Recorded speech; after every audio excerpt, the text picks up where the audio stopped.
Make,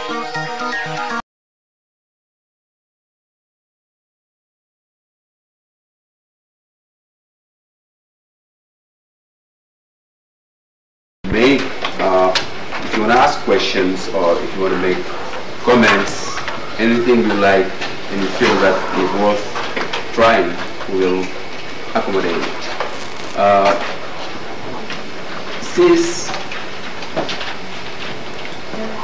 This evening, this special evening, as it is saying on the paper you received or you read, being posted all over campus, is around the commemoration of Sheikh Anta Diop's death, which happened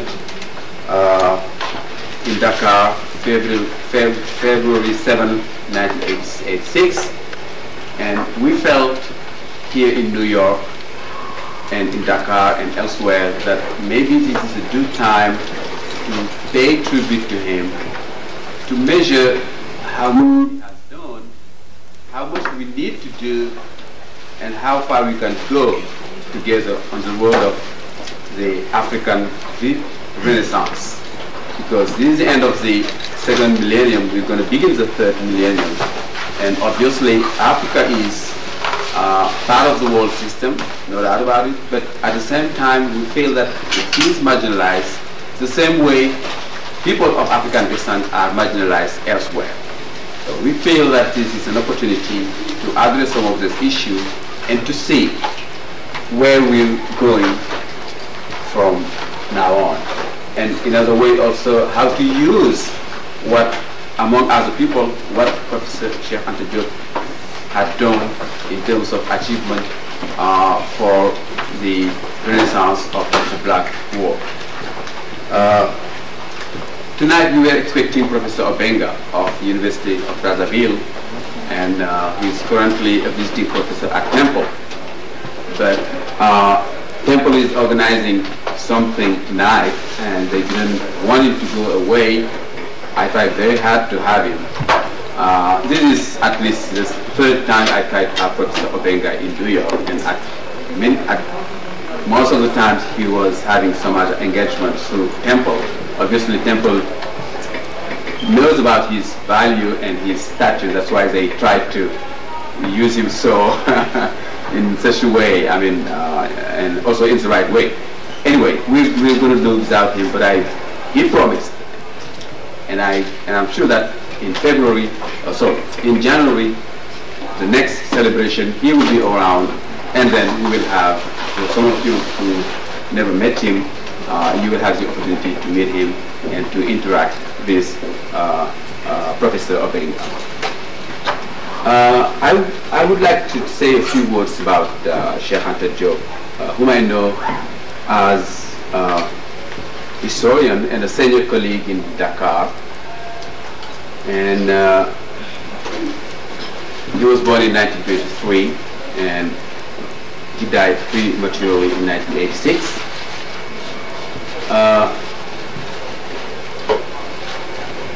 I wasn't his student in a classical way. I never sat in a room in a way to have him as a teacher, because you know that this is one of the very dark spots of Senegalese academy in a way.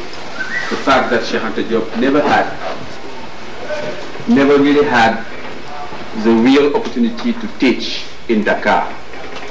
And I was blessed in Dakar in 1982 to be among the, those young people who came around and get just tenured and decided, well, we can now change things.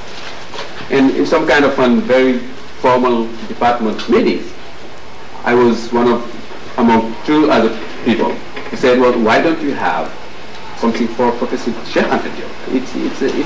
It's a disaster that we do accept the treatment the colonial authorities had against him, which was reproduced by the Senegalese government after 1960.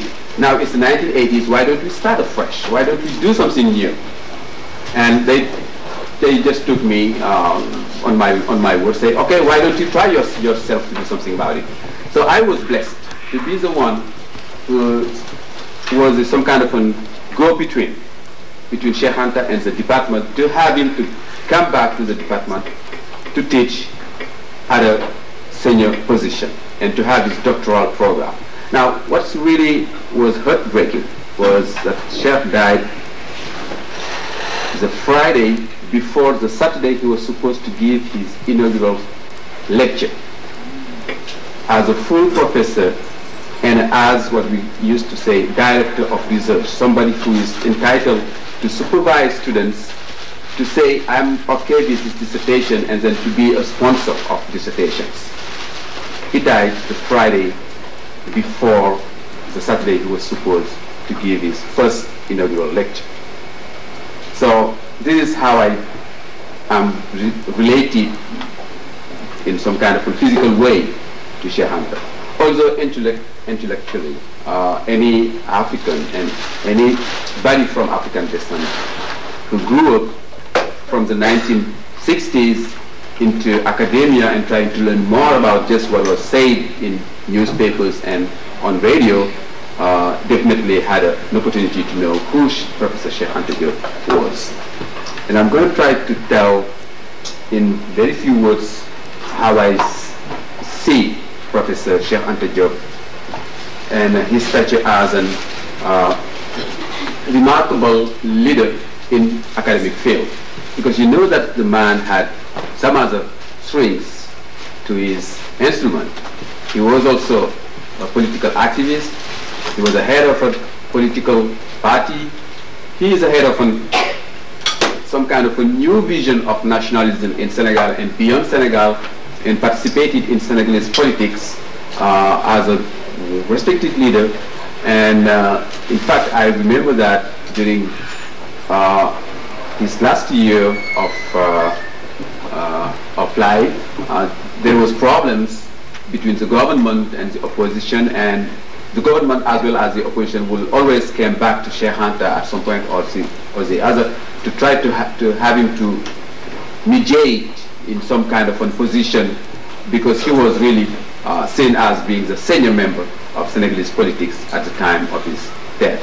And as such, many people owed him respect and paid him respect. And at the same time, as I said, on the academic side, obviously, he was one of the, let's say, glory of our academia in Senegal.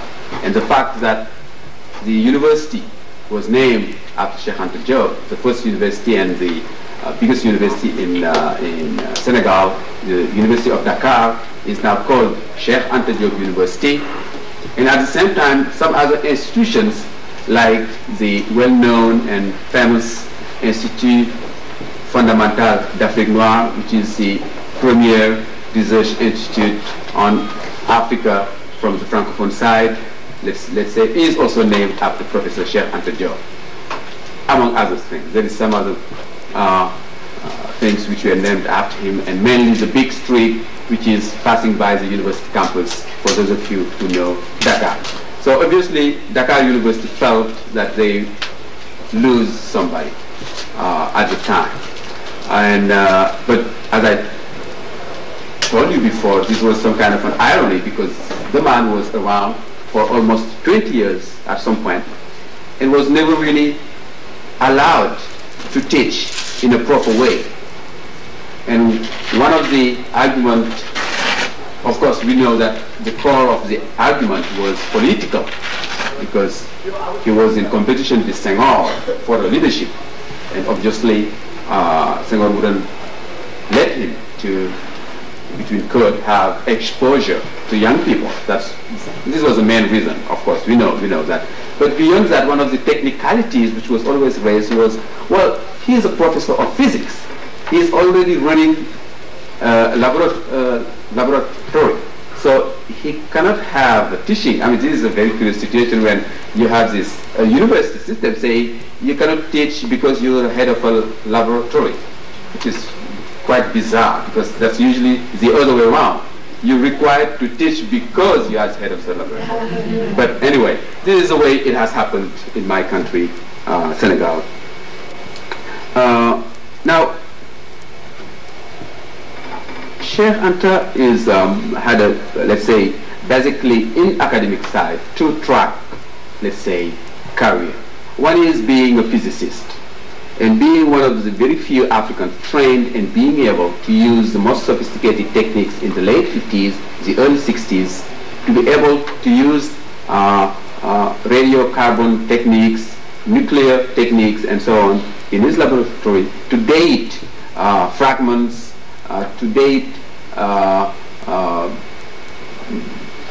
bones, I mean all of this kind of vestige you might think of, in order to be able to substantiate Africa's claim to be the oldest humanity on earth, to be the oldest civilization on earth, and also to date the to provide datation for the artifacts produced by African civilization. And as such, he is known. And for those of you who are aware of the French curriculum, to say that he was a student of Frédéric Joliot-Curie and Marie Curie, who is the biggest nuclear physicist France ever produced, maybe second to none, in fact, for that endeavor, and Nobel Prize winners. He was among the very few Africans who were blessed to be students of those two people. And his activities now is more or less seen as being something of a historian's activities. In other words, many people would feel that he is more of a historian than anything else. And yet he has produced many books, many articles, and has conducted many research in linguistics, in math, in many areas that I cannot just give you the list of it. Sheikh Anta's first exposure, and also first, let's say, clash with French academia, and also with what you will call academia in general, is the defense of his doctoral dissertation in the mid-50s, when he discovered that what you say is not accepted as much as you're able to defend it or to document it. It is also accepted because of who you are in terms of color of skin. We were at the by the end, but many people did not realize that this was the end of the colonial era, so they persisted to have the old mentality, which is that, well, we French, among others, came to Africa to civilize people who never had a civilization. And if you find a student coming in around to say, well, I'm going to defend my doctoral dissertation to say that Africa was the land of the first civilization on earth, and that the most renowned, the most admired civilization on earth is the black civilization. Indeed, obviously, this was seen as a major subversive idea. So Professor Diop will suffer, or at least, maybe not in terms of suffering himself in a physical way, but at least he will definitely, his career will be in jeopardy just because of that.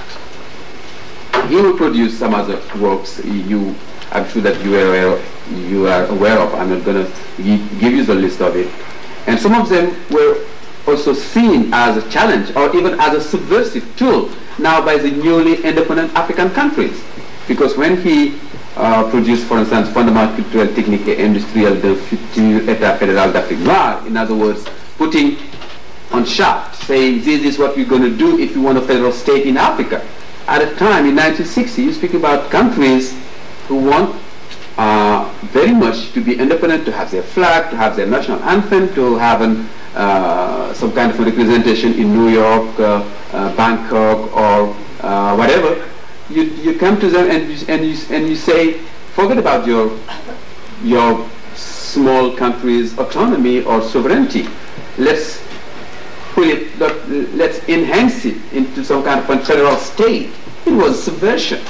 It was subversion for many new African countries. So you can understand why also he would suffer for that. The same way he has suffered for the kind of dissertation he defended before the Sorbonne. So this is, in my view, two aspects you have to look at if you want to see the man.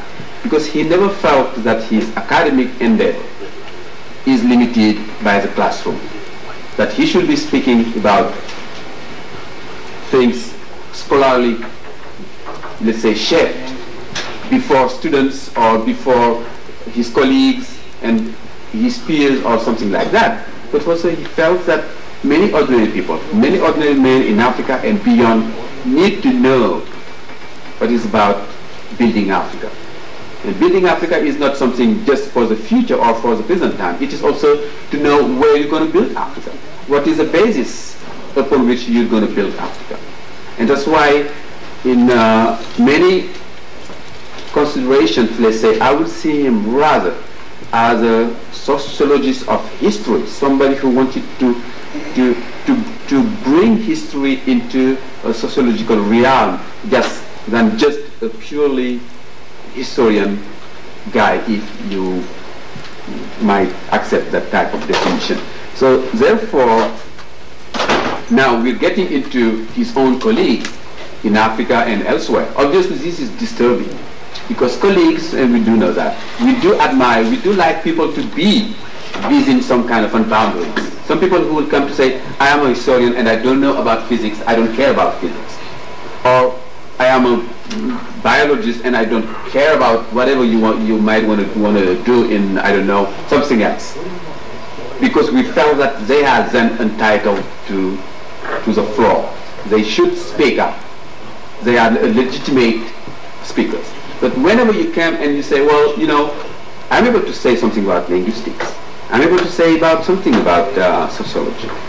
I'm able to say something about history, physics, and so on and so forth. People tend to say, well, he's really some kind of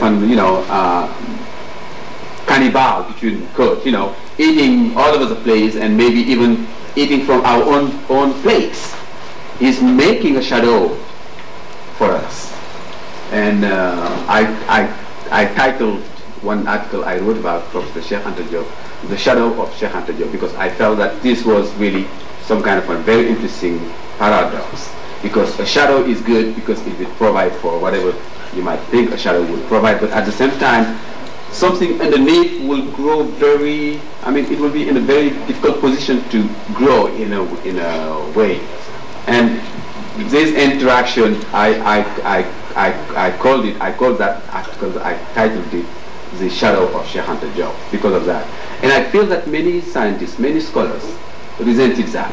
They wanted somebody to stay within some limits and not to meander or to wander around and to say well, anything which has to do with scholarship around Africa and around Africans is interesting to me.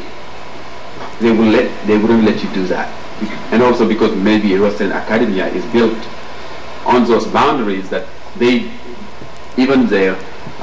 students produced by the Western scholarship also agreed and accepted that type of division of thinking. Obviously there was many opportunities for Cheikh Anta to have a public exposure and to make his idea clear, and not just for his colleague, as I said, but also beyond. Not only through his writings, but also through some conferences well known today, just to be known enough just to be referred by just allusion, you know, something like the Cairo conference or the Atlanta presentation or the Dakar debate. Those are three major events which took place in the early 80s and really put Cheikh Anta under the spot. Now, not just for scholars, but also for the general public. Because the idea was quite simple. Since the university and academia is not letting Cheikh Anta make his presentation in his case forthwhile, he will get it to the general public.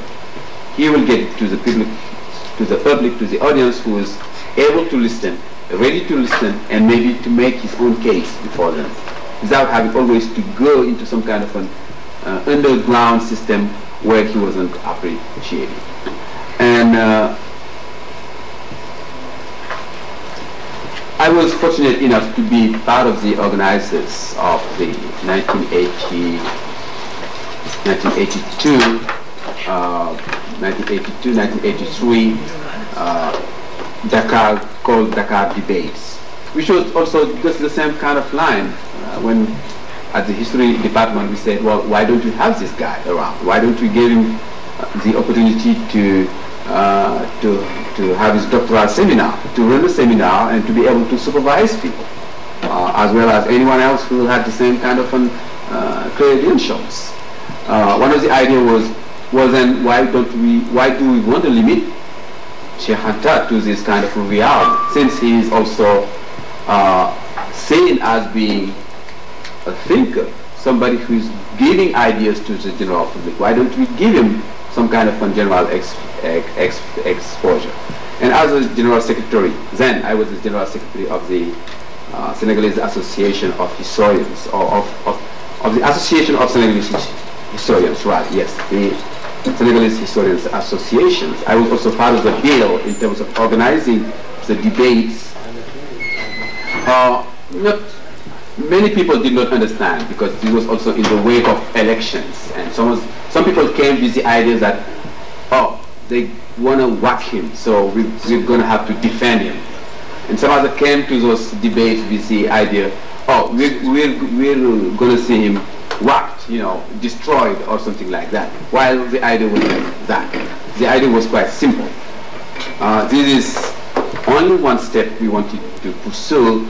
We had an agenda then. After Anta, it would have been Abdoulaye. After Abdoulaye, it would have been Senghor. After Senghor, for those of you who know Senegalese politics and Senegalese academia, this is because people who are politicians and at the same time are academics. So we wanted to have those people to come once a year. One of them will come around, and for a week, for 3 days or a week, they will agree with some kind of format, and everyone will come around, will listen to them. They will be, instead of coming just to say, oh, you're the nice guy, you did everything which was possible to be done under the sun, but to have people coming in with some kind of a critical eye, and to say, why don't you address this kind of a problem? Or why did you take this position on this particular problem? Or I don't agree at all with your stand. And we wanted to do that because also we felt that we owe that to the Senegalese University in a very general way. But that first experience failed because of, as I said, political expectations. So we never were able to do it again. But one thing was quite strong. We were really happy to see the man accepting to be the first to try that problem, because we went around and asked some other people to try it, and they declined. He was the only one to say, I know that you guys, you're young enough to know something, but also you're too young to know everything. And if we get together, we might be able to come across and to communicate with our young people, because they are not reading as much as they maybe ought to do or used to do or something like that. And since this is going to be some kind of a radio taped or a video taped and will be put in the daily newspaper, everybody will have an idea of what's going on. I'm willing to do that, and I'm going to devote my time. He almost collapsed by the end of the session because it was a 1 week. We started with the idea of a 3-4 days session, and we ended up by a 7 days session. And you're speaking about 9 p.m. to 2 to 3 a.m. And by the end of the week, he was exhausted and almost collapsed. So this is just to give you my personal, and in some kind of fun, I put in the bag a lot of things, and it's not well organized. I wasn't supposed to take the floor for such a long time, but I feel that I owed you those kind of information to explain why I feel great to be associated and to be part of this commemoration and to be part of this dedication. I'm going to give the floor to Professor John Henrike, who will add a few words, and then if you want to feed us with questions, or if you want to comment, or if you want to make some other contribution, we will be happy to answer to your questions and to your comments. Now, Professor Clark, Professor John Henry Clark is from Rutgers University. Not Rutgers, from Hunter College. From Hunter College, sorry, I always felt. Sue you. Okay, they wouldn't. They are happy, and no one ever. Okay, I'm sorry, since most of his works were published through that. Anyway, you know Professor John Henry Clark, the amount of considerable work he has produced, and his stature, I think, as being the most senior, in my view, African-American historian now. And I think that just to give you one detail, Phelps Stokes Fund gave to Professor John Henry Clark his Medal of Honor the last spring, and this is for his lifetime achievement. He had many other honors like that from Schoenberg and from many institutions. I think that you know him very well. I'm not going to introduce him in details, and I'm going to give him the floor to make his own presentation. Professor.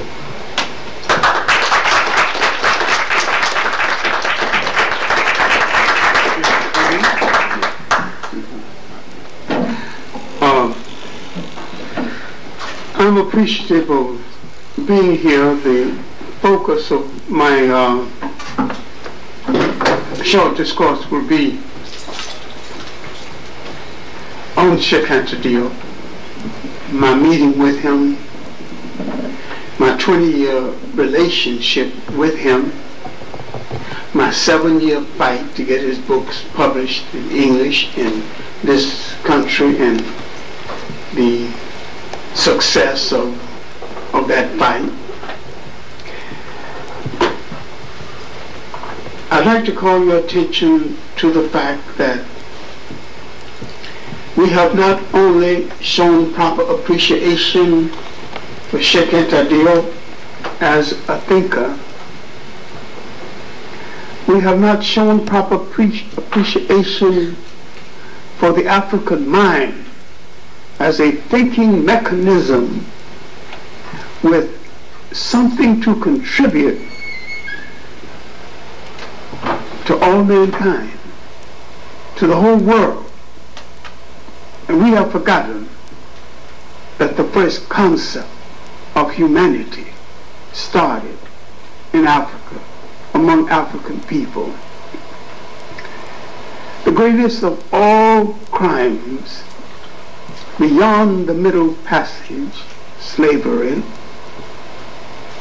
is the imprisonment of the mind, is to make people think what is not so. What happened to Cheika Diop is a crime. It should be listed as a crime in which his own people participated into rivalry, jealousy over European acceptance.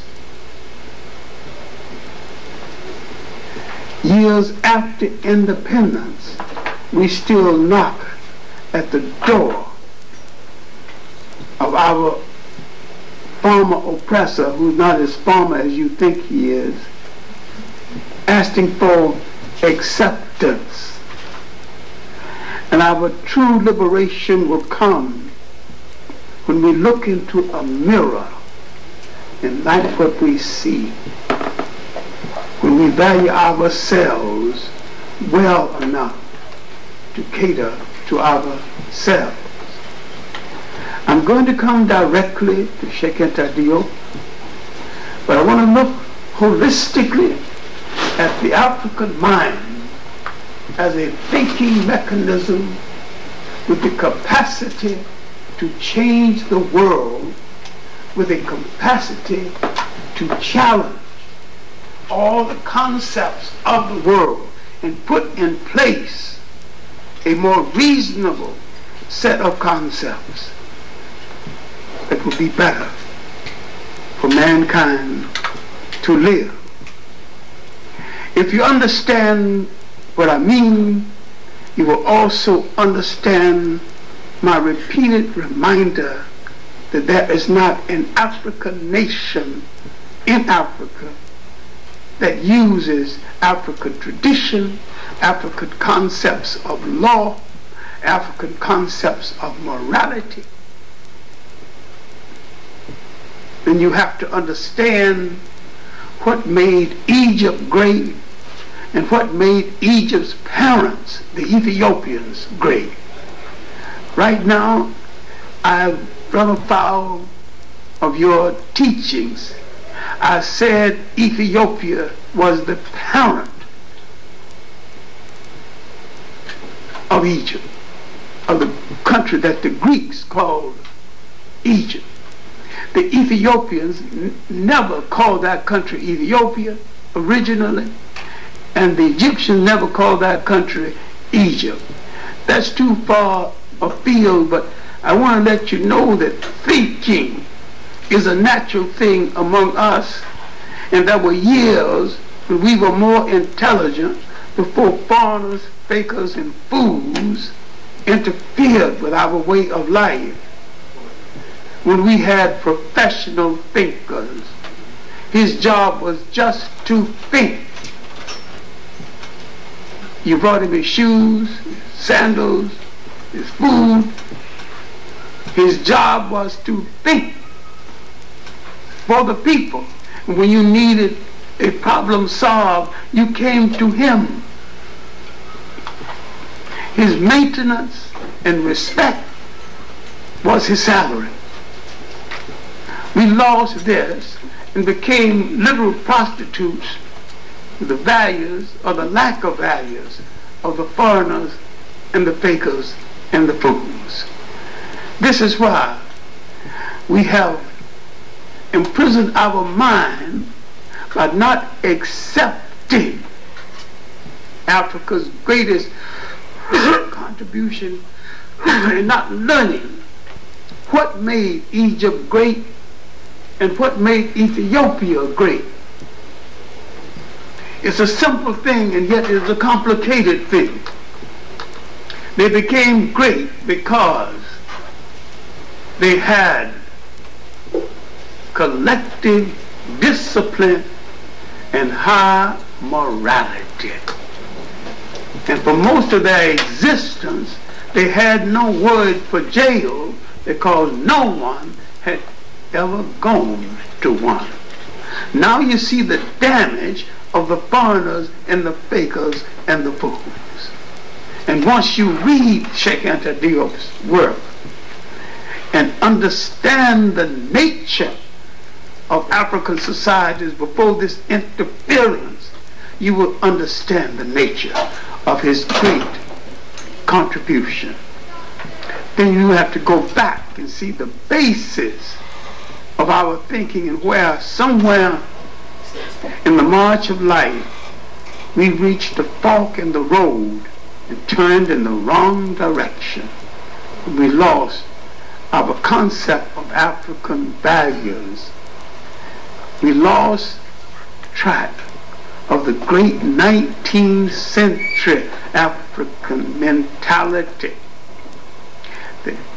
In Africa in the 19th century, when slavery was being transformed from that crude system into a more sophisticated system called colonialism, still another form of slavery,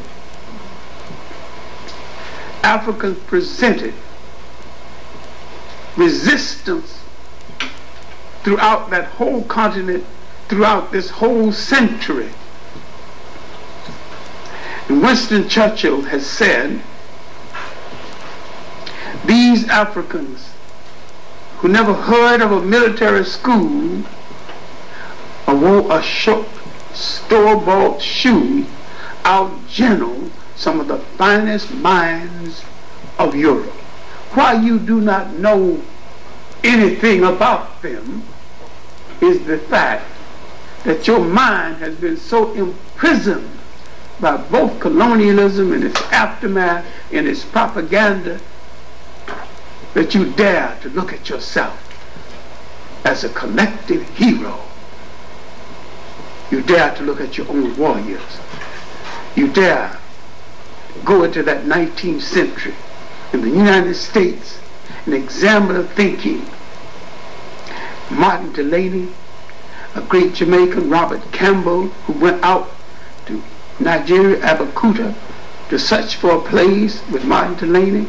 You dare to look at the work of the non-fiction work of the first black novelist, William Wells Brown, the female anti-slavery speakers, Elaine Watkins, Harriet Tubman, Sojourner Truth. You dare to look at the finest single mind produced in the United States by black Americans in the 19th century, Frederick Douglass.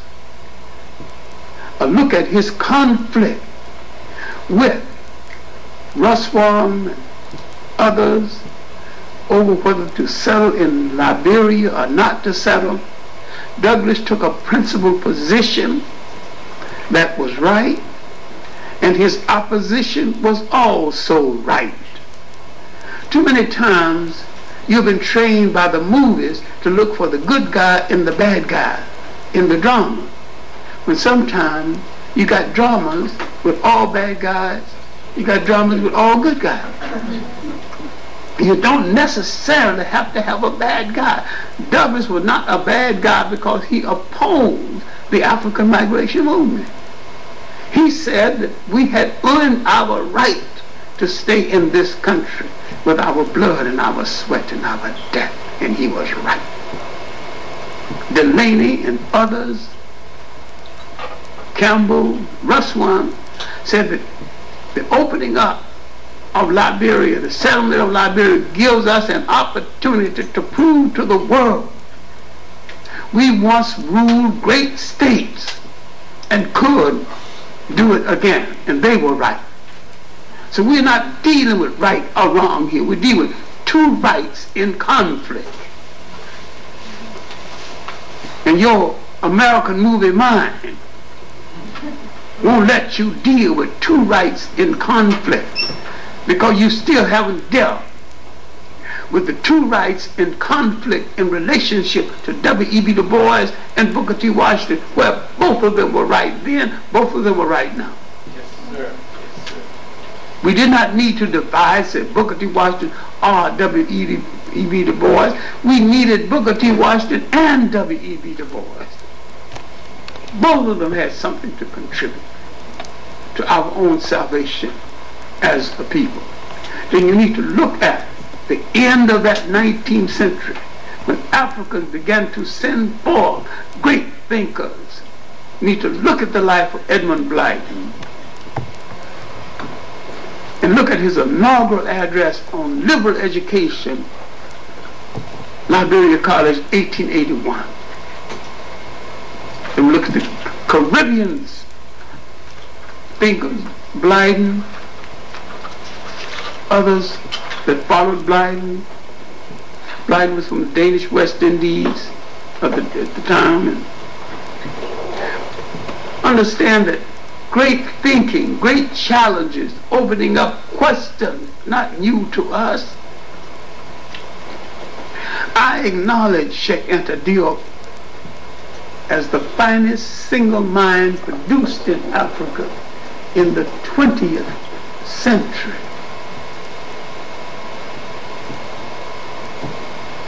He came from a great antecedents. He came from a line of Africans who gave the world the concept of the oneness of God, and never used the word God. The word God is un-African. It's another lecture. Organized religion is un-African. Still another lecture. You think you can't do without this hogwash brought by Christianity, Judaism, and Islam, and it is hogwash. Spiritual man is worse because of it. Man's spirituality was never supposed to be organized into something called religions, but don't get me on that because I'm 80 years old, I don't run very fast, and I don't know what the door is.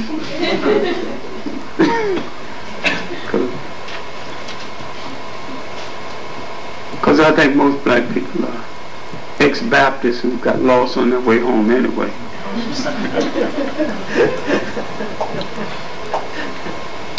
I first heard of the works of Cheika Diop at the first World African Writers Conference. I'm coming home from my first extended trip to Africa, 1958. Cheika Diop has participated in that first Congress, and the proceedings are in Paris. Also in Paris was René Morin, an African who was once the governor of French Equatorial Africa and who wrote a novel, 1922, that won the equivalent of the Nobel, the Pulitzer Prize. He was alive then. He would die 4 years later. I would not meet Cheika Diop then, but read an essay he had written called The Fundamental Levels of History. I would become interested in his work, interested in the debate over his PhD thesis. I would gather as many of his works as I could while I was in Paris, go home, and later, before I'd even met him, compile 20 most important books on African history written by Africans themselves.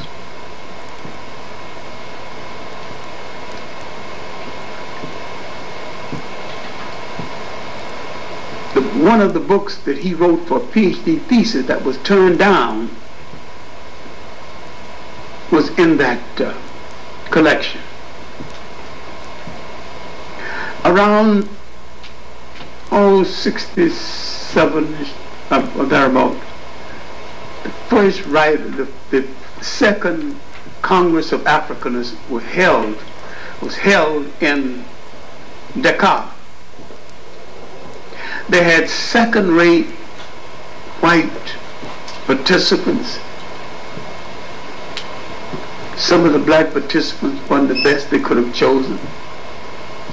Cheika Diop's laboratory was 300 yards from the hall where the lecture was being held, and he wasn't invited. And his work had already contradicted the works of some of the white writers. Buba Hama of Niger was alive then, and finally he became chairman of one of the panels and began to invite the African speakers to the podium. And we played a game of using, if you're going to allow me 5 minutes, I'll speak 3 minutes or 4 minutes to say that that is not all I have to say, but I will relinquish my time to my distinguished colleague and name another black speaker. Until they had nothing but black speakers, one after the other, all evening, because none of them would yield the floor. And we took over the conference. We took it over. About the second day, one of the persons who had been secretary to Catherine Dunham, Jeanette Stovall, who was translating the French into English. And I don't speak French very well, but when you mispronounce it, misinterpret it, I can catch it, because I know the sounds well enough. I said, Jeanette, do you translate all that garbage? He said, no, man. When they say garbage in French, I translate it in English and leave out the garbage. I said, could you, during your lunch hour, take me over to see Cheika at Diop? We walked to his laboratory and I greeted him. I had corresponded with him and he was happy. Then he sat me down and told me he had several books that I had not read. And he gave it to me. He gave me these books and his son over to pick up the books. And that began our friendship.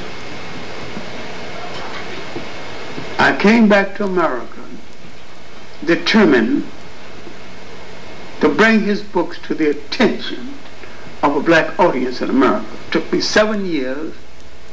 Then finally, a publisher that had made quite a bit of money on one of my books that I objected to, not because of anything other than the title.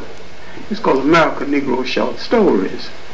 I said, I object to the word Negro being a title in any book I wrote or edited. He said, well, you did sign the contract without noticing this, and you're bound by the contract. He said, but this is a more commercial title, and you're going to laugh all the way to the bank. For the next 4 years, I made approximately $7,000 a year on that single book. I made well over $50,000 on the book before it began to slow down. Then I revised it and brought it out again under the title that I wanted, Black American Short Stories, A Century of the Best. But the important thing here is that one of the partners, Hill and Wing, went from his own company. I figured they made enough money on me and they owe me one. So I pressed Hill, see if he would publish one of Cheika's books. And he wasn't in a position to say no. He didn't know which one he wanted to publish. When I took it up with Cheika, Cheika said, well, I'm dissatisfied with this. I got to rewrite this. I got to do this. So what Cheika did was to take the best chapters from his already published books and to make a separate book, separate bibliography called African Origins of Civilization, Myth or Reality. The book sold well in the African American community, and it is still selling. Mercer Cook, who had been ambassador to Senegal, translated, who taught French at Howard, and who was a friend of Cheika's, did an excellent translation. And the book became popular now. Hill now would publish Black Africa, The Politics of a Federated State. That little book was and still is a monumental message that Africans still miss. Otherwise, Africa wouldn't be dominated by the World Bank and the International Monetary Fund, and Africa would not be recolonialized as it is. They're not a true independent state in Africa. Africa's not even ruled by Africans, ruled by Africans with African bodies and European minds and sometimes European wives.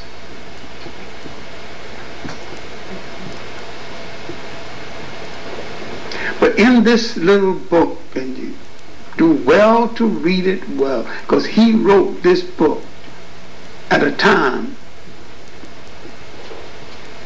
measured against now, is one of the finest pieces of prophecy about Africa that Africans still don't appreciate.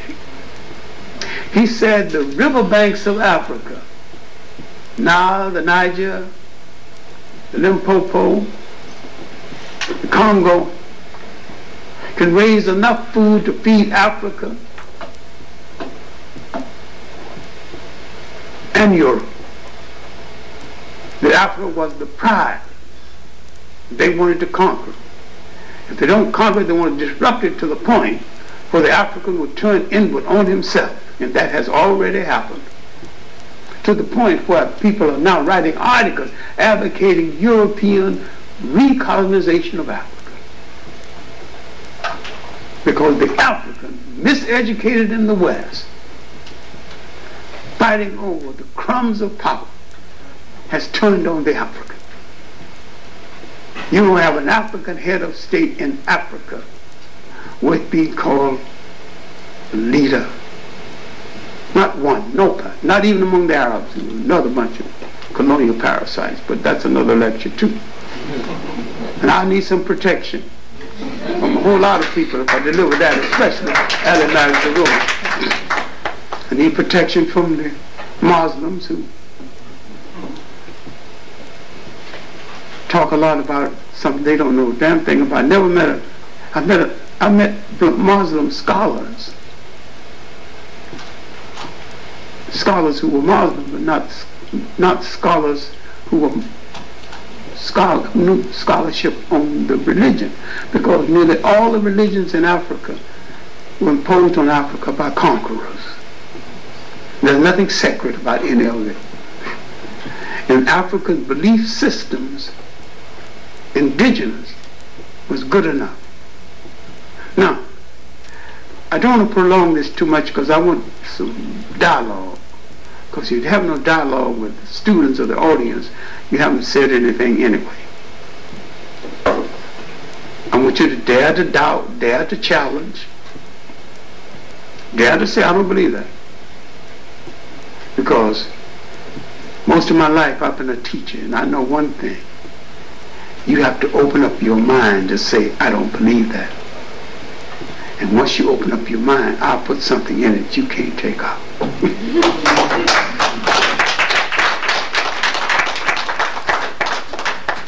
We have to look at this book. We have to look at William Leo Hansberry's work. Africa was the richest continent. Africa, from the point of view of rainfall, from the point of view of hydroelectric potential, has the greatest potential of any continent in the world. Any one part of Africa got 10 times more than the Japanese started with. Why can't they put it together? They cannot remember or remind themselves of that. Powerful people never educate powerless people on the technique they use to be used to take the power away from the previous power. So they disrupt, they set Africa up to fall apart. The tragedy in Uganda was not African, it was French. The tragedy in the Congo is Belgium, American, French, and English. British propaganda would make German propaganda under Hitler look like a Sunday school lesson. They're so effective. 30 years after they have left the Caribbean island, Caribbean people are still divided among themselves on color lines, class lines, the same lines the British instilled in their minds. And still thinking of England as a motherland. When they go there, the British tells them something different when they go there to live. But Cheika Diop is more significant. And I want to point out the importance of, in other words, the cultural unity of black Africans. His section, which is take about 1/3 of the book, on the origin of the matrilineal, should be compulsory reading. May this fortunate or unfortunate faith will not ever bless me with dictatorial power. I'd make everybody read a book before they have breakfast. And there are certain people I would execute before they had their breakfast while they're watching me have mine.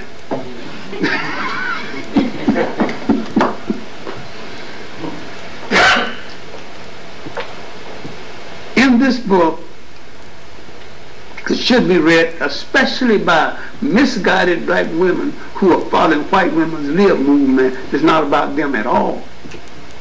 They should read what Cheika says about the treatment of women, and they should remember it was in Africa that the woman became head of state for the first time in human history. Rode at the head of her army for the first time in human history, and was a god for the first time in human history, all while the woman in Europe was a vassal, and that the greatest respect was paid to the mother.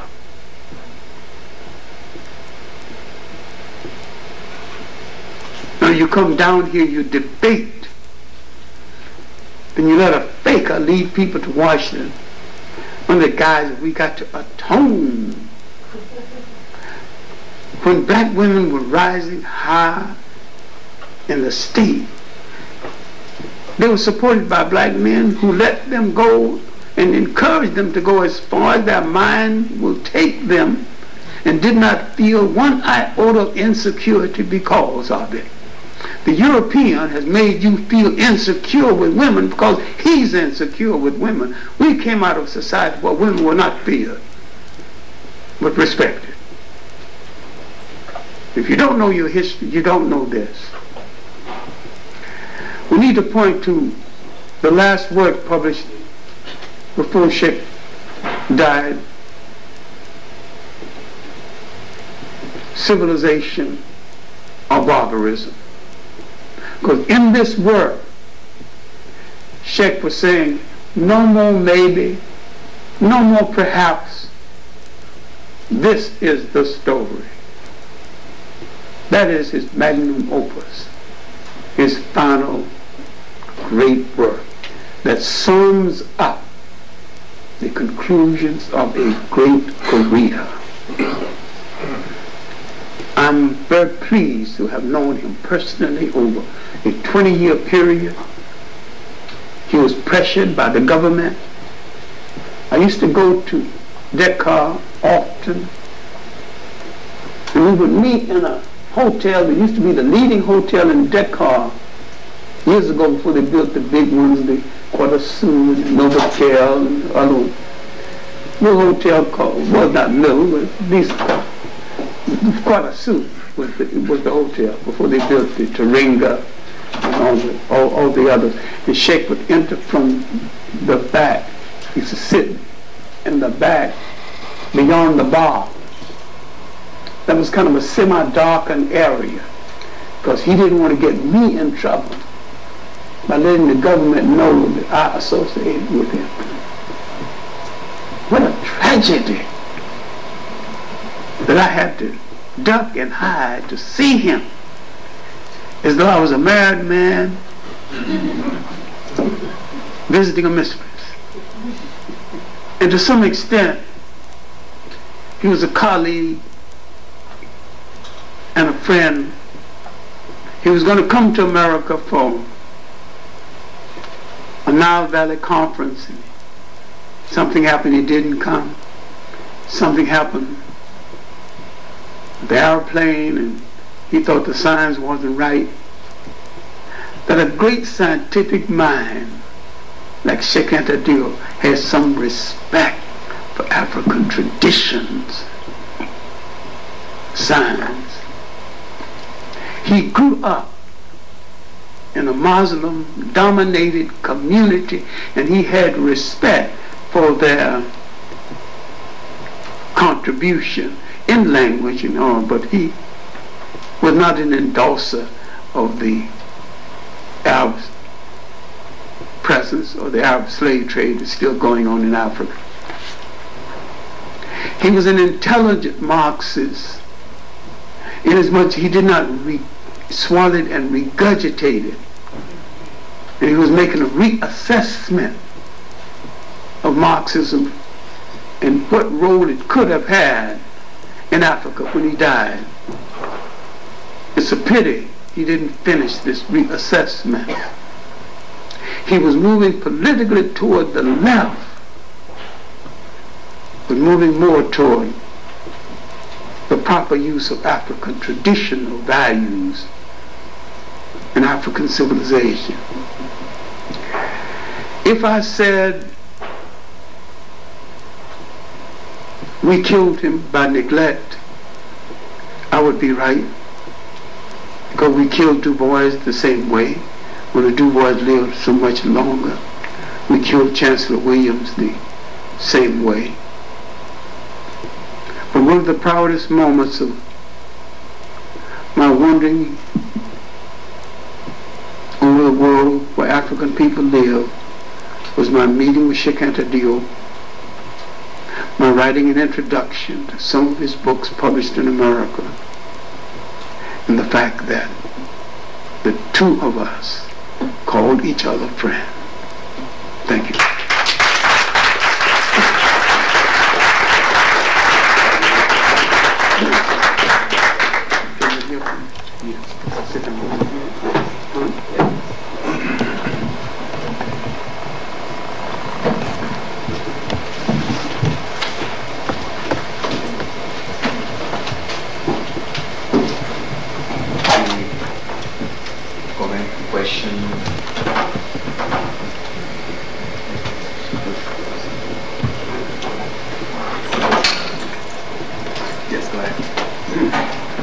Yes, first I want to thank you, Professor Mbodj.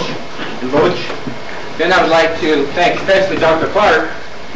You mentioned on the outset that foreigners, fakers, and fools have changed traditional African society. They have gotten away from their traditional beliefs.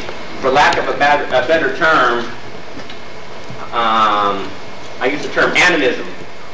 Are you advocating a return back to more traditional animistic beliefs?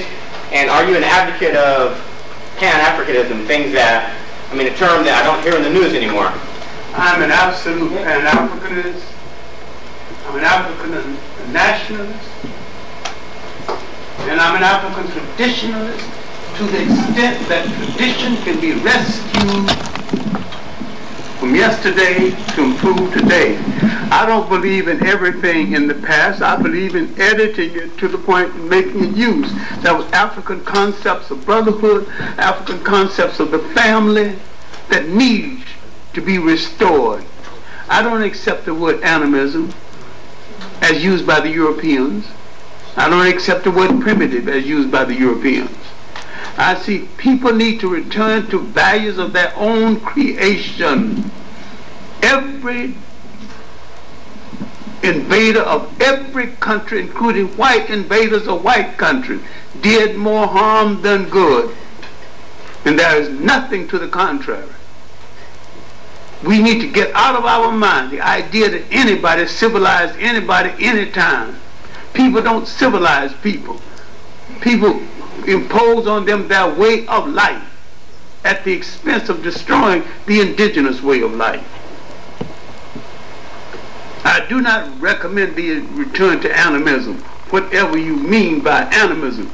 I say there is nothing in African traditionalism that rules out modern medicine, modern roads, extensive study. You have to remember that the first concept of a university, the university, Great Lodge at Luxor, started in Africa. The first intellectual gatherings of men and women to discuss the affairs of the state started in Africa. And if you are misguided enough to think the world waited in darkness for Europe to bring the light, then I refuse to have pity on you. Lay it on. Right. I'm curious why sub-Saharan Africa needs to be validated by Egypt and even Ethiopia. Because I would either evaluate you as a total human being by noticing you have two hands, or I would call you a one-handed man. I mean, why Ethiopia and Egypt? Because you find achievements there that you want to claim for Europe.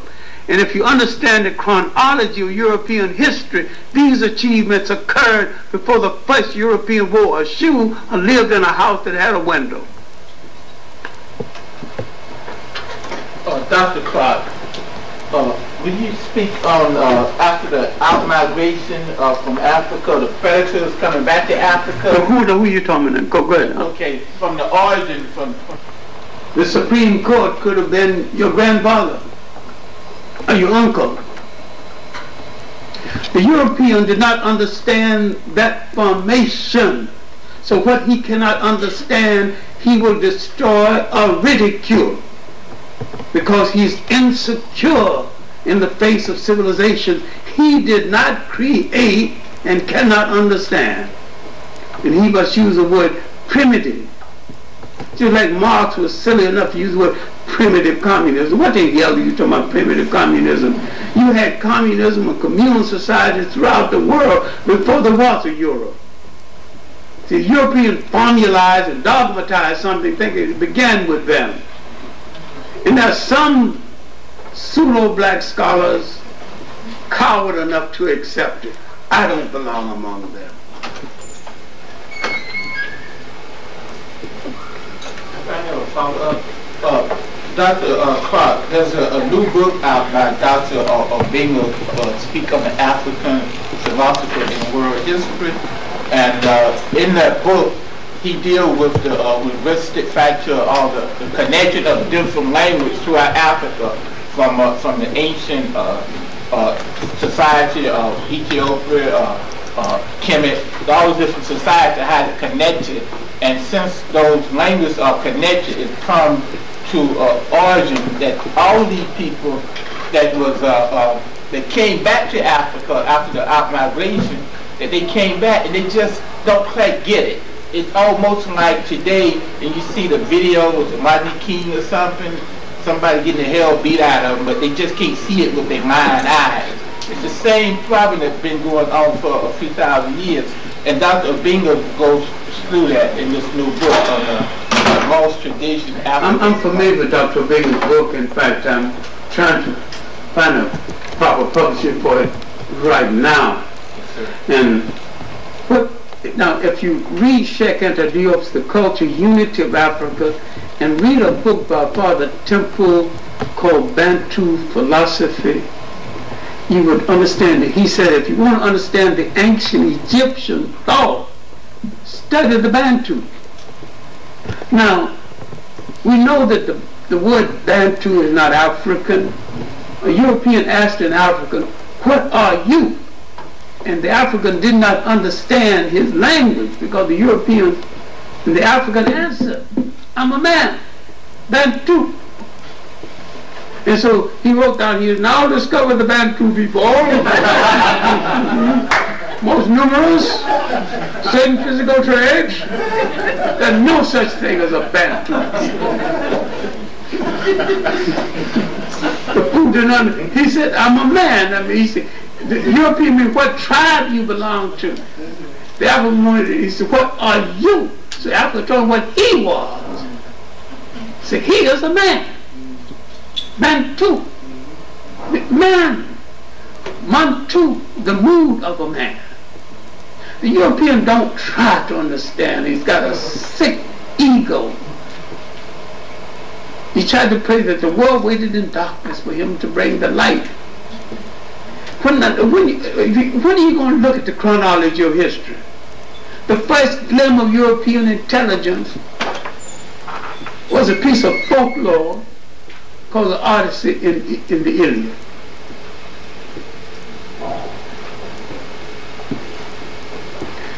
Rome and Greece were not European states. They were Mediterranean African states. There were no European states at the time. And what did the Europeans call, what did the Romans and the Greeks call the Europeans of that day? The northern barbarians. How then is it that an African cannot claim Ethiopia and Egypt as part of his heritage, when every Scandinavian schoolboy and all these people whose nation didn't even have a name when there was Rome and Greece, came Rome and Greece as part of their heritage? It's a lying dog. Rome and Greece is not a part of their heritage. It's part of the African Mediterranean heritage.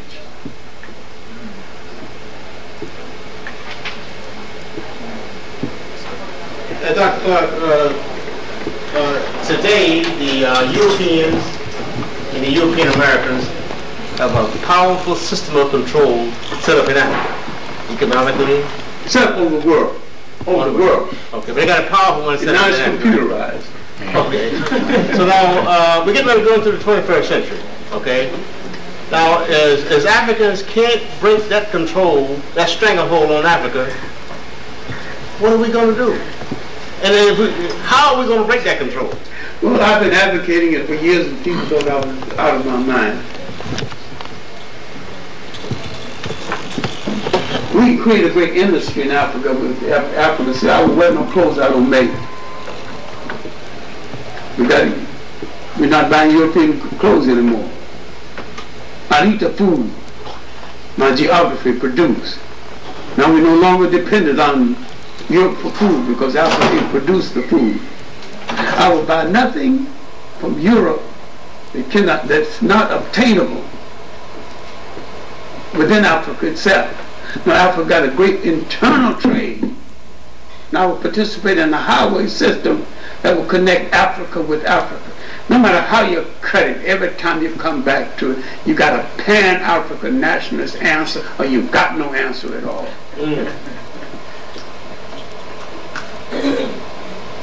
No, you got to believe in yourself to do something. We've been programmed into being super consumers, but not super producers. I once made this proposal at a meeting for Martin Luther King and said, if he just take off all of his clothes except his underwear and say, I wear no clothes my people don't make, he could revolutionize our industry. He might understand Mahatma Gandhi. Mahatma Gandhi was a great Indian nationalist.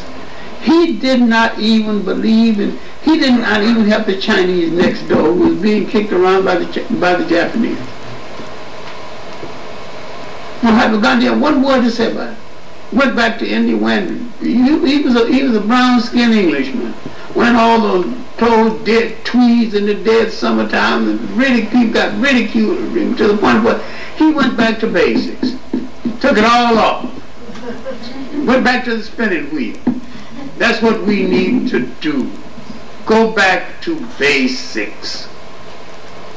We got a lot of pressure that we can pull, pressure levers that we can pull on. We're not as helpless as you think we are. I once advocated something else that somebody asked me, wanted to have my mind examined. I still think it's a good idea. Close the continent of Africa down. Nobody comes in, nobody goes out. We're making an inventory. When we decide what we can do, how much gold, how much diamonds, we'll sell nothing that we don't use, we don't need for ourselves. We sell the surplus. You could close American industry down the first week. No gold, no diamonds, no manganese, no cobalt. When you understand the mineral wealth of Africa, the present known, the mineral wealth still unknown, you close Africa down for a week and see what happens. But you can't do it arguing among yourself. You can't do it arguing about some damn religions that you didn't create in the first place. You can't do it arguing over Michelangelo's relatives who posed for the picture of Christ. The whole concept of the Christ image creed, the conference of Nicaea, about 325 AD. Now, and the picture was painted in 1500 AD. Between 325 AD and 1500 AD, you really had no physical picture of Christ. So who saved you before? Now, if the Son of God is white, then you assume that God is white. The European not only colonized information about history, he colonized history itself. And he colonized the image of God. What permitted the Japanese to recover from 2 atomic bombs and defeat? They refused to let their enemy take away from them their God concept. Refused to let their enemy take them from the geography of their origins. In Japan, the Buddha is Japanese. In Indonesia, the Buddha is Indonesian. In China, the Buddha is Chinese. In all of your churches, the Christ is Michelangelo's relative who posed for the picture. Deal with that.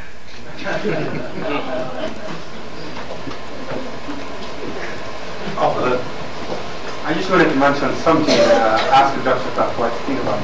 I've been fortunate to work with you for Cheika and Diop for 5 years on a personal level. But when I came to the United States, what I realized is that no one as an activist, a political activist. He created 3 political parties, he went to jail, and that's for that same reason that he's never given a tenure at the university, because Senghor used to say we cannot do it by ourselves because we need the blood of the Europeans, what he called the cornerstone of his theory, the symbiote, how do you call it, the métissage culturel. We have to have that to be able to think rationally as a black. And second, used to say no. As a young activist, we used to challenge him, telling it's too late to go back to Egypt, it's too late to do this. And he says, with all our wealth, as long as we don't have our self-esteem, knowing who we are, we'll never be able to use our wealth. So, and I've just heard Dr. Clark saying that if you don't know your history, you will not know theirs. Doesn't he think that it's useful to help with introducing Cheika again as an activist, as a politician in Africa? Well, you have to deal with certain physical types produced by colonialism. In this country, you have a bunch of, cowards who wants to be, look, if you want to be like your oppressor so much, you are no value to your people. Now, when you look at Leopold Senghor, some of his work I admire, but if he say Africa's emotion,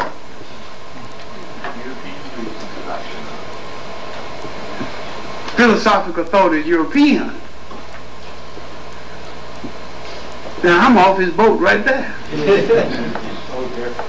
Because there was no philosophical thought in Europe until the African Connection. Books like Stolen Legacy, the last book by Obenga, Dr. Ben's work, Black Man of the Nile and the African Origins of the Major Western Religions, then work written by white writers that whites continue to ignore, such as Gerald Massey's 6-volume work, Egypt, Light of the World, 2 volumes, Natural Genesis, 2 volumes, Book of the Beginning, 2 volumes. Whites have failed to examine the challenge to the European concept of superiority laid down by Europeans. Not only Massey, but Massey's disciple.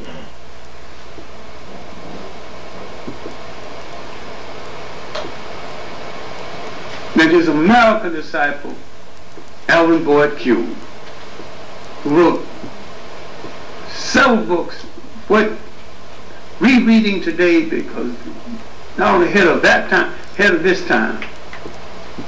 One called Who is This King of Glory? Another one, Shadow of the Third Century. Another one, The Lost Christianity. And John Jackson's last book, one of the finest books written on the background of Christianity by a black person, Christianity Before Christ. Even the concept of Christianity that existed in the world long before someone formalized it and dogmatized it around a character called Jesus Christ. And Europeanized it at the conference at Nicaea. Moved the black images from the church and replaced them with white. The crime that has been committed by religion in the name of religion. This is why I have a serious question about the definition of the word religion. I don't know a single form of organized religion that hadn't participated in some form of slavery and servitude to people. Feudalism in Europe was a form of slavery. You can call it anything you want, put it up as much as you want. It was a form of slavery. The Arabs were in the slave trade before Islam. They're still in the slave trade. In spite of all the denial, I'm just stumbling over documents. I took this up with Professor Bernard Lewis, who's an English professor, been at Princeton the last 21 years now, recently retired. And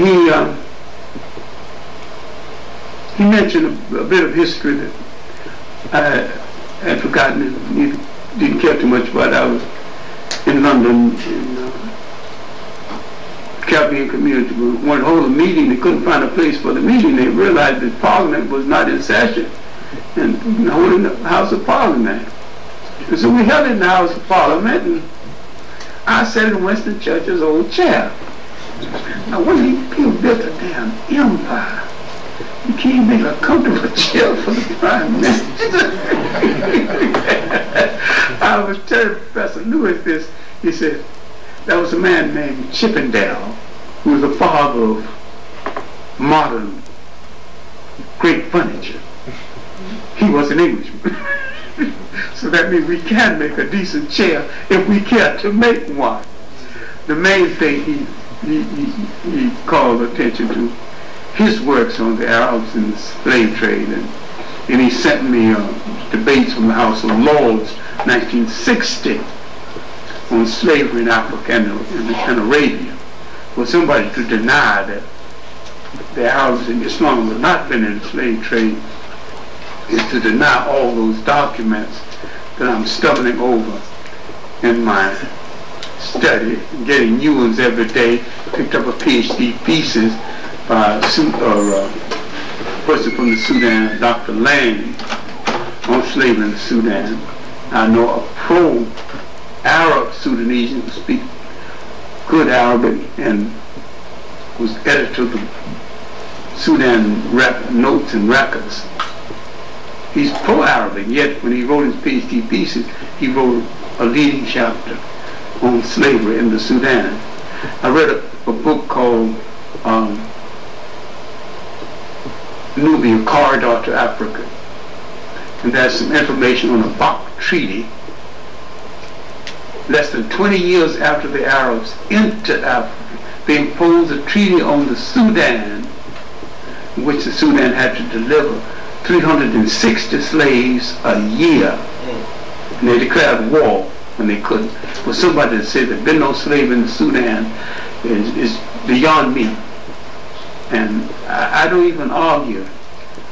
And I could give them a list of my documents.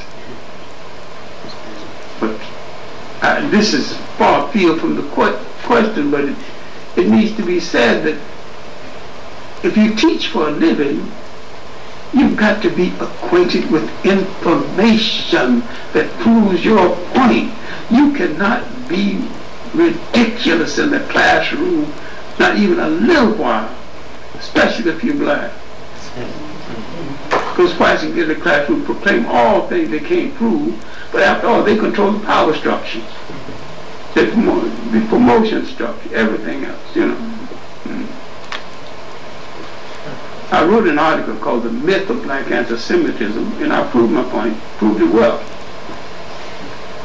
And all these organizations asked that I be fired.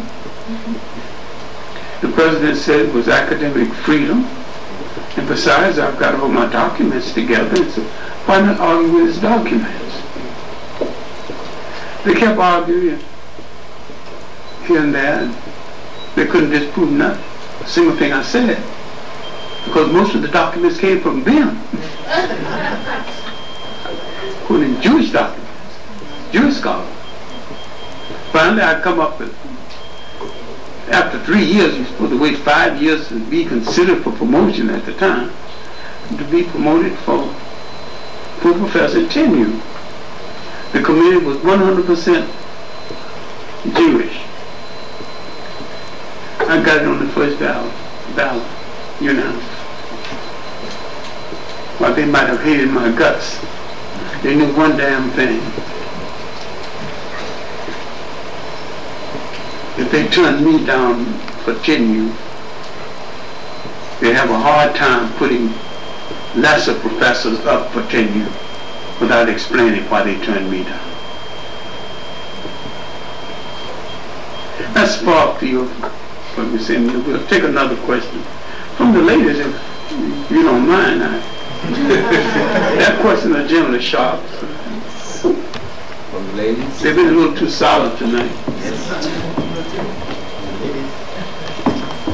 Okay, from the back.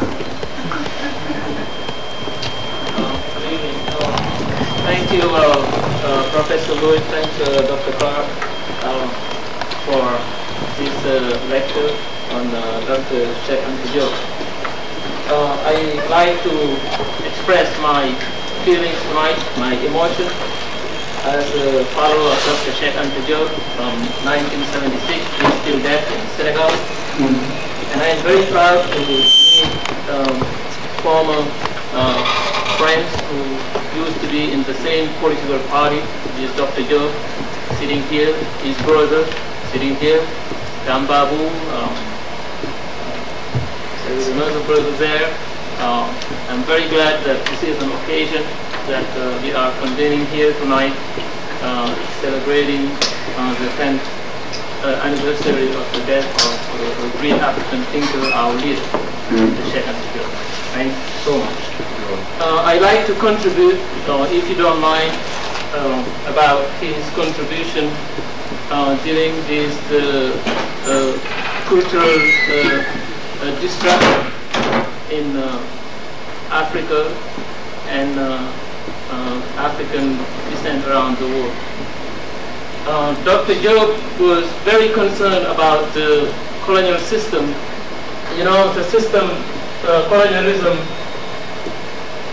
was deeply oriented in colonizing the mind of Africans. That was their main process, and Dr. Diop was a very good technician in restoring African culture into African community, trying to build this there, and especially in Senegal. Dr. Diop said we have to teach Senegalese language. That's the first step. You know that about 10% of the population only in Senegal are educated. Only 10% of the population went to school. The European took only, they set up their schools and only allowed 10% of the population to be able to attend school. Right. So 90% of the population were out. So how come out of 10% of the population who are going to be the leaders, because those are the people who know how to read, how to write, how to speak French. So obviously, learning the French system, they were allowed and they are still allowed to work in the system, which is set by France, even though they say that the country is independent.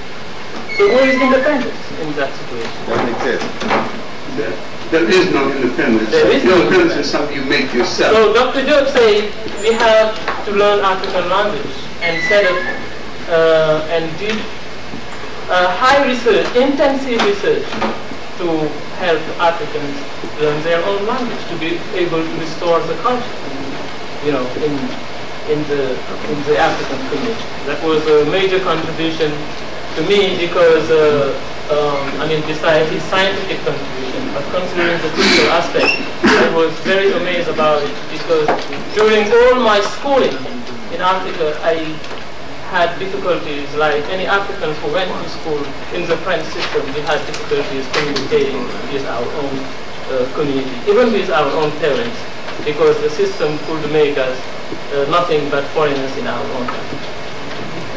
So thanks to Dr. Diop for that. In responding to a brother who just asked about the 21st century, that's my concern too. I have been having meetings with a lot of friends, brothers and sisters about it, and I believe that for us to be able to face the 21st century, which is not far, in 4 years, we have to be entrepreneurs. We have to think of entrepreneurship, try to create something, invest, put money together, and try to develop it as much as we can and work with the continent. That's very important. The continent is very rich, lot of potentiality, and I believe that any humankind should start with his community to be able to get up and do something. And that's why I'm inviting everybody to develop entrepreneurship, especially these days when we have cut-offs all over. And we are the first people to be gone. Federal is cutting off, city, municipal, you know, everybody is cutting off. Private companies are cutting off. If we don't have companies and get laid off, what we're going to be homeless. And we have to be producers and consumers to be able to make it. That was my contribution. I'm familiar with Cheika Diop's work on linguistics, and that work has not been translated into English yet. And that was one of the books he gave me our first meeting at his laboratory. Cheika has at least 5 books that haven't been translated into English. And I believe in the restoration of not only African language, but the total restoration of African cultures and customs. And we've lost too much that belonged to us. I can remember that my father grabbed me by the ear and drugged me home and gave me the beating of my life. And I kept asking what was it for. And he said, you passed by that old lady and didn't say excuse me, and had not even said good morning. Disrespect to old people in this family is not a negotiable item. You do not get punished the second time. You get punished the first time. Now, we came to this country with some great respect for old people. You can measure the culture and the civilization of a people by what extent they are civil to the very old, the very young, the sick, and the needy. In spite of slavery, we had not lost that. And yet in the civil rights movement, in the aftermath of the civil rights movement, when we used the wrong phraseology, we was asking for the wrong thing. We should never ask for integration. We should ask for desegregation and justice. But the NACP got us into a syndrome. We didn't get out of it. We kept trying to be most unlike ourselves. And as Blyden said in his inaugural address, Liberia College, 1881, we feed grist into other people's mills. And nothing comes out except what has been put in.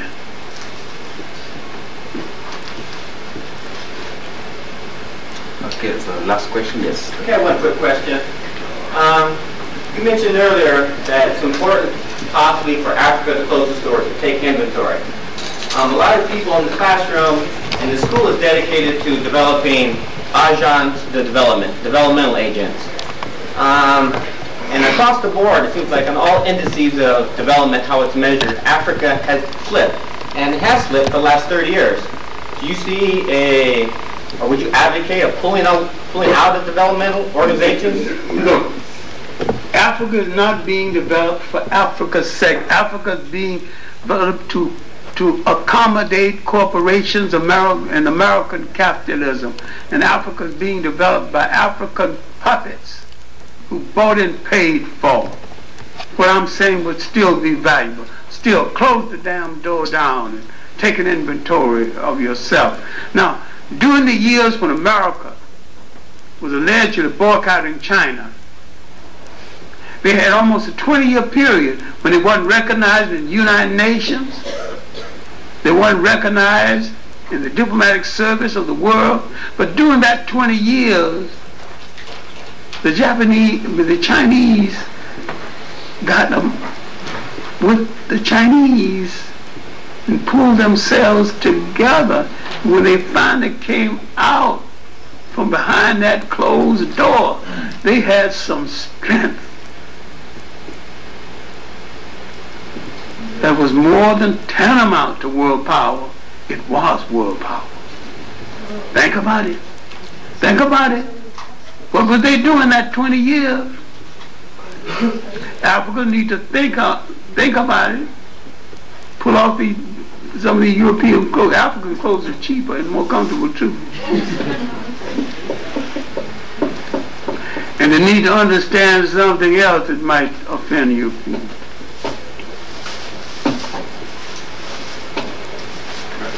That to be a real African committed to the glory and the respect of Africa, your choice of a wife should be an African woman. This can rub your feelings the wrong way if you want to. But the Japanese, for 3 generations, sent their children to all the schools of the world. They mastered enough technology until 1905 the Russians started messing with them, and they had a butt-kicking contest, and the Japanese won the contest. Of all the things the Japanese brought home, there's no record of a single Japanese bringing home a non-Japanese wife. Think about it.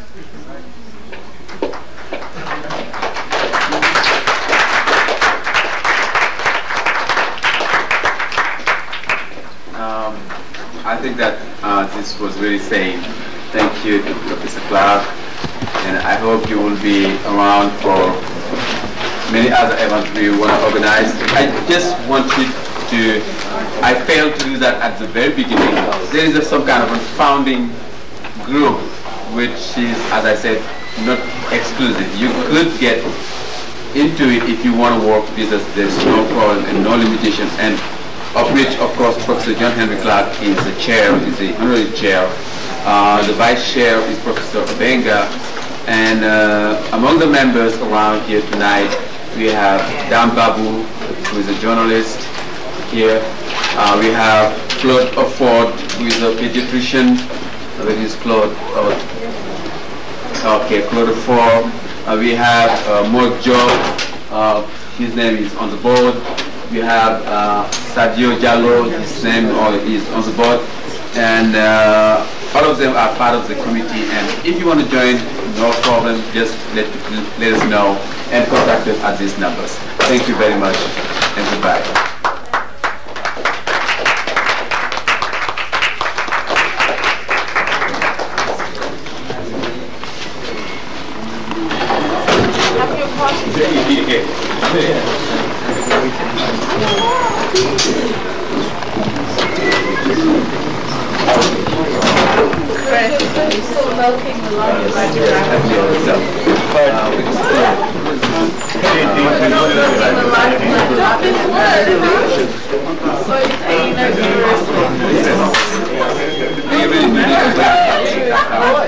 I'm going to travel next Saturday.